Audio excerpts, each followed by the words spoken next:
শনিবার থেকে শুরু হচ্ছে আইপিএল। প্রথম ম্যাচেই নামছে বিরাট সাফল্য কোহলির বেঙ্গালুরু এবং ঈশান কিশনের হায়দ্রাবাদ। আন্তর্জাতিক টি-20 থেকে অবসর নেওয়া কোহলিকে আবার সংক্ষিপ্ততম ফরম্যাটে দেখা যাবে। ম্যাচের আগের দিন কোচ অ্যান্ডি ফ্লাওয়ার বলে দিলেন, পেতে মরিয়া কোহলি। ফ্লাওয়ার বলেছেন, নেটে কোহলির ব্যাটিং খুব কাছ থেকে দেখছি। নিজের সেরা ফর্মে রয়েছে ও। দুর্দান্ত ফিট। প্রতিদিন পরিশ্রম করছে। ক্ষুধার্ত হয়ে রয়েছে। অবশ্য ও বরাবরই তাই। মানসিকভাবে কোহলি নিজেকে নিয়ে স্বস্তিতে রয়েছে। পেশাদার ক্রীড়াবিদ হিসাবে নিজেকে প্রমাণ করার জন্য মুখিয়ে রয়েছে। দেশের হয়ে জানুয়ারিতে শেষবার কোহলিকে দেখা গিয়েছিল। আবার নামছেন 2 মাস পর। মাঝের এই বিরতিকে পাত্তাই দেননি ফ্লাওয়ার। বলেছেন, আমরা এটা নিয়ে কথা বলেছি। আমি বরাবর দেখেছি সেরা ক্রিকেটারেরা অনুশীলন এবং ম্যাচকে একই চোখে দেখে।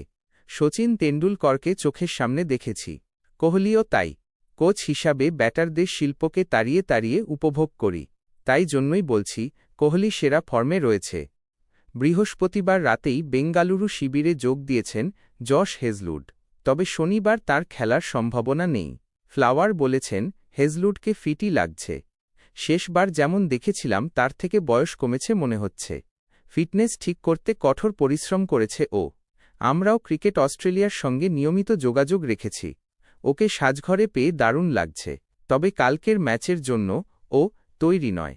সবে এসেছে। ওর ফিটনেস খুঁটিয়ে দেখে সিদ্ধান্ত নেব। এদিকে হায়দ্রাবাদ ভরসা রাখছে ঈশান কিশনের নেতৃত্বের উপরে। চোটের কারণে প্রথম কয়েকটি ম্যাচে খেলতে পারবেন না প্যাট কামিন্স। এদিন হায়দ্রাবাদ কোচ ড্যানিয়েল ভেট্টোরি বলেছেন, ঈশান দীর্ঘদিন আইপিএল খেলছে। অনেক দলের হয়ে খেলেছে। সফলও হয়েছে। তাই এমনিতেই ও আত্মবিশ্বাসী। রাজ্য দলের নেতৃত্ব দিয়ে সৈয়দ মুস্তাক আলী ট্রফি জিতিয়েছে। ওকে নেতা হিসাবে বেছে নেওয়া কোনো ভুল নয়। ঈশানের পাশাপাশি অভিষেক শর্মাও ভাল খেলবেন।